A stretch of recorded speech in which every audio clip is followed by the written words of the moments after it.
निस्तारण किया जाता है, लेकिन कई बार कई ऐसे लोगों की ये शिकायतें कि केडीएल बिना बताए, बिना नोटिस दिए व्यक्तियों के चुपचाप घर के कनेक्शन काट देते, वो भी रात के 1:30 बजे। इस तरह से कहीं न कहीं पाबंदी लगाई जाए सर के क्योंकि क्या जब राष्ट्रीय लोक अदालत बनी हुई है, नोटिस दे सकते हो, आप सूचना दे सकते हो, मैसेज कर सकते हो, लेकिन आप रात की 11 बजे, 12 बजे, 2 बजे कनेक्शन काट देना सर, ये कहीं ना कहीं नहीं। हमारे जो प्री लिटिगेशन में या जो लिटिगेशन में आने के बाद तो जब कोर्ट का कोई आदेश होता है तो वो नहीं काटते हैं, लेकिन जहाँ कोई बकाया है, नोटिस दे दिया है, तब तो वो कार्रवाई करते हैं। लेकिन जो इस संबंध में जो कंसर्निंग जो गवर्नमेंट है वो उनके जो ये फ्रेंचाइजी के रूप में काम कर रही है, लेकिन कोर्ट में आने के बाद में ऐसा संभव नहीं है। हम जो राजीनामा जो है उनसे वो बाध्य है। बैंकों को लेकर क्या कहें सर? बैंक लगातार राष्ट्रीय लोक अदालत का हिस्सा बन रही है, लेकिन SBI, union bank, central bank के अलावा जो बैंकें हैं उनसे कई लोगों को शिकायत है। नहीं, हमने उनको ये जो हायर अथॉरिटी है उनको कहलाने का प्रयास किया है कि जो बिल्कुल ही जो राशि उनकी डूब रही है और जो ब्याज की अत्यधिक राशि है उनमें वो कुछ अपना रिलीफ दे, क्योंकि ये हमेशा ये कहते हैं कि जरा हायर अथॉरिटी से हमें पावर नहीं है। तो हमने कोशिश की है कि हायर अथॉरिटी में बात करें। इसी प्रकार बीमा में भी कई बार ये लिमिटेशन कह देते हैं कि हमारी इसी राशि पर हम राजीनामा कर सकते हैं, इससे ज़्यादा का हमें पावर नहीं है।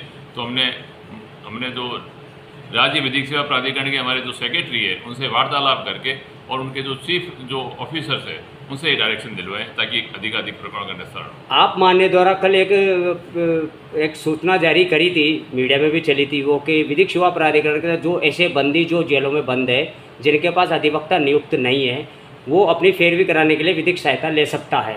लेकिन वहाँ तक बात कैसे पहुँचे? क्योंकि कई सारे लोगों ने की शिकायतें हैं कि हम आके संपर्क कैसे करें, तो इसके लिए भी कोई ऐसा मैसेज, ऐसा कोई जनादेश जारी किया जाए जिससे कि हर व्यक्ति तक वो बात पहुंचे और वो व्यक्ति यहाँ तक आके संपर्क कर सके। देखो, हमने हमारे जो सेक्रेटरी के जो नंबर है, जो पोर्टल जो के नंबर दे रखे हैं 15100, ये नालसा का पोर्टल है ना। तो इस पर वो कोई भी अपनी शिकायत दर्ज करा सकता है। जहाँ तक जो अपील की बात है, तो अपील में जो मैं जाता हूँ, मेरे अलावा सेक्रेटरी महोदय हैं जो वो कई बार जेल की विजिट करती हैं और जेलर को भी कह रखा है हम हर वार्ड में जाकर के ये पूछते हैं कि सजा याफ्ता जिसकी अपील नहीं हुई है वो अपील करे, और हम उसके लिए उसको पूरा समझा के आते हैं और अपील कराने का प्रयास करते हैं। जो है बैंक को अच्छा सपोर्ट मिलता है। कई लोगों का ये भी कहना है कि हमारा ये जो केसीसी का मामला है या लोन का मामला है जो सेटलमेंट में हो गया, सेटलमेंट में पूरी राशि जमा करने के बाद क्या बैंक से वो दोबारा ऋण प्राप्त करने का अधिकार रखता है? हाँ, निश्चित रूप से वो बैंक से दोबारा भी ऋण लेने का हकदार है। उसमें हम कुछ 1 या 2 महीने का कूलिंग पीरियड देके और उसको वापस से हम लोन दे सकते हैं, केसीसी भी दे सकते हैं। कुछ ऐसे भी लोग जो नीचे हैं जिनका जो अन्य जो बैंक होती है, जैसे सहकारी बैंक हैं, नागरिक सहकारी बैंक है या छोटी मोटी जो बैंक है, उनके जो लोन चल रहे हैं, लेकिन वो ना तो वो सेटल करते हैं बल्कि वो चक्रवृद्धि ब्याज वहाँ पर लगता है।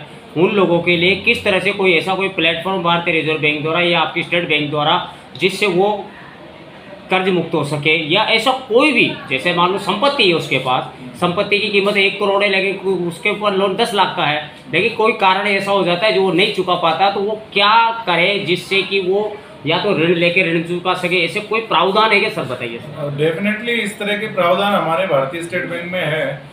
और जिस भी किसान का, जैसे किसान भाइयों का गाँव में कोई मकान है या कोई ऐसी प्रकार की प्रॉपर्टी है जिसकी वैल्यू अच्छी है, तो उसमें भारतीय स्टेट बैंक ने अबाल का प्रावधान रखा हुआ है।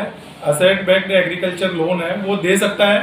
तो उसी लोन लेके स्टेट बैंक से उस लोन को अवेल करे और जो भी दूसरे बैंकों में लोन चल रहे हैं, ज़्यादा ब्याज दर पे चल रहे हैं, उनको ख़त्म करके और जो उसकी लैंड है उसको भारतीय स्टेट बैंक में अपना केसीसी भी अवेल कर सकता है। सर, केसीसी के अलावा क्या ऐसे हाउसिंग में भी ऐसा कोई प्रावधान है सर? बिल्कुल, जैसा कि मैंने आपको अभी बताया, एबीएल का जो प्रावधान है अबाल का, वो उसी प्रकार का प्रावधान। तो इससे संपर्क करने के लिए क्या करना चाहिए सर व्यक्ति? इसमें कुछ नहीं है, केवल किसान को अपना जो मकान के पट्टे या जो रजिस्ट्री के पेपर हैं वो बैंक में दिखाने हैं और उसी के आधार पे वो जो उसकी इनकम है उसका एनालिसिस करके और उसको लोन दे दिया जाता है। आज की जो राष्ट्रीय लोक अदालत में स्टेट बैंक ऑफ इंडिया द्वारा कोई हाईएस्ट मामला का निस्तारण किया हो?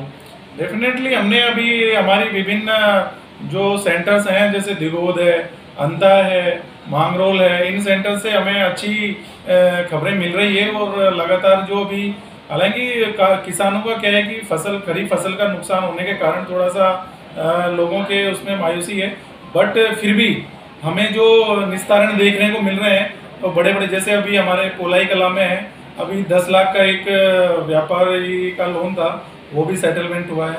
एक हमारा 7 लाख का अमाउंट है दिगोल के सेंटर पे, वो भी सेटलमेंट हुआ है। और मांगरोल और जो सीसवाली है, अंता है, इनसे भी हमारे अच्छे सेटलमेंट किए। इस राष्ट्रीय लोक अदालत के प्लेटफॉर्म को लेकर क्या कहेंगे, किस तरह से माननीय न्यायालय का धन्यवाद देंगे?